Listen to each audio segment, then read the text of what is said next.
I just come out from a briefing in the Security Council about the situation in Sudan, not the situation in Darfur, because that will be next week, next Friday, but the situation of our mission, UNMISS, which is dealing with the implementation of this Comprehensive Peace Agreement, the CPA. I was glad to see there was a clear consensus on the Council about the evaluation of the situation in Abyei. We all know that the Permanent Court of Arbitration of The Hague will make its ruling next week on the 22nd of July, and we all have commended both parties, NCP and SPLM, having publicly stated that they will abide with their commitment to accept the outcome of the arbitration, whatever the outcome is. And we are pleased that all members of the Council also will urge both parties again, NCP and SPLM, to accept the outcome of the arbitration peacefully, whatever the outcome is. And we all expect that the implementation of this outcome should be as peaceful as possible. UNMISS, of course, is present in Abyei and has a mandate to protect the civilians in the region, and of course has reinforced its presence to protect the civilians in case of incidents.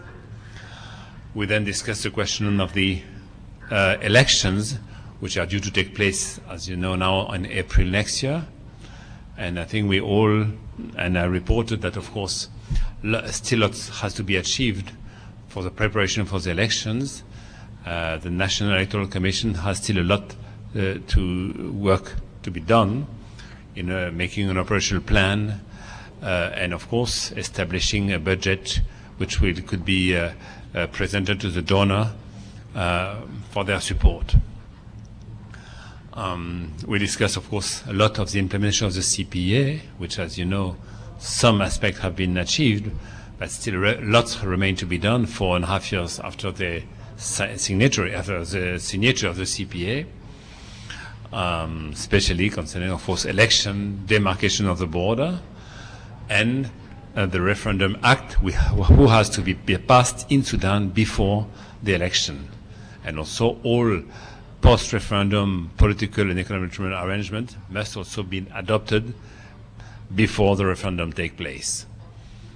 That's where we are. The key point being, of course, next week, a peaceful acceptance by everyone on the out of the decision by the Permanent Court of Arbitration. Thank you.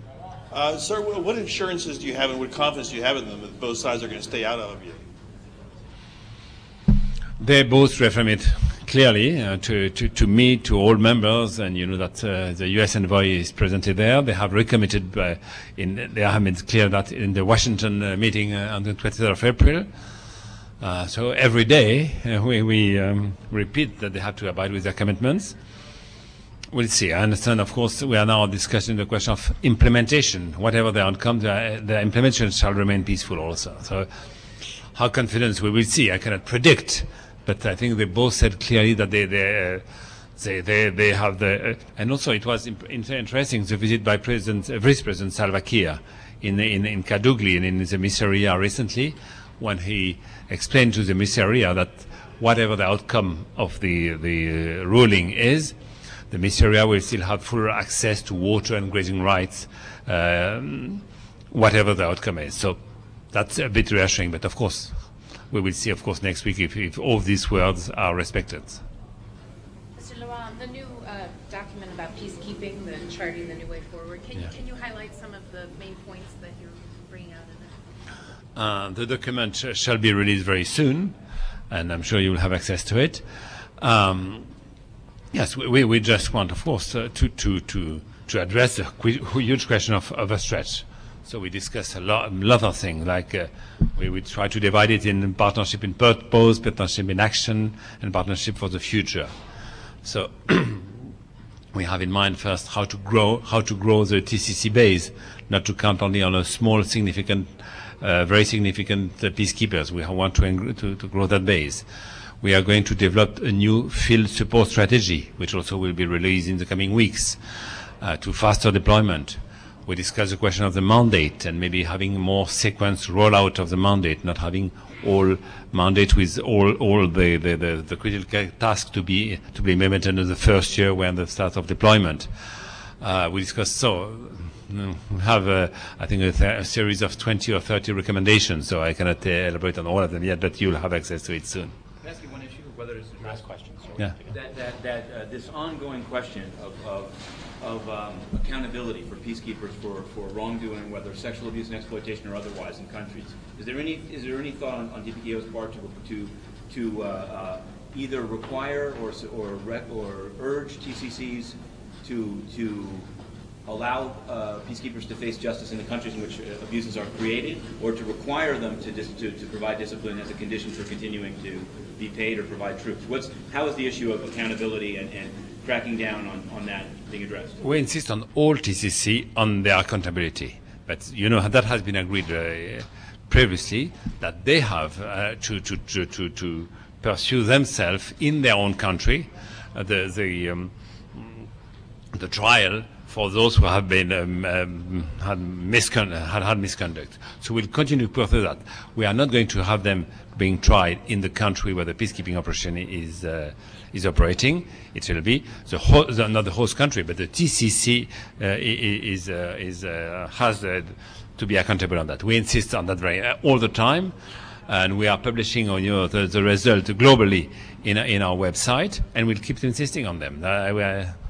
That's a key for the situation on the ground, key for the image of UN peacekeeping, and key for the image of the TCC. It's the interest of everyone. But of course, we keep pushing, having information of what is going on the side in their own countries. One thing, can you confirm that Manuk fought the FDLR, engaged with them, and suffered one injury and killed one FDLR fighter in South Kivu? Yeah. No, I didn't catch the first beginning of the question. Can you confirm that in South Kivu, Manuk engaged with the FDLR, shot and killed an FDLR member, and suffered one injury?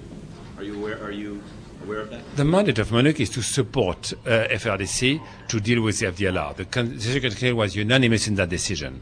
We are fully aware that Oxfam and human rights have some concern with FDLR, with threatening civilians. We are fully aware of that. At the same time, we say first, the consensus is unanimous that we have to deal with FDLR.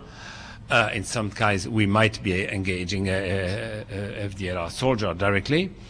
And second, if we delay that operation, we will leave enough space for FDLR to regroup, to reinforce, and then they will threaten the civilian even more than what they are doing today. So that's why we still important to continue, of course, our support to the FRDC.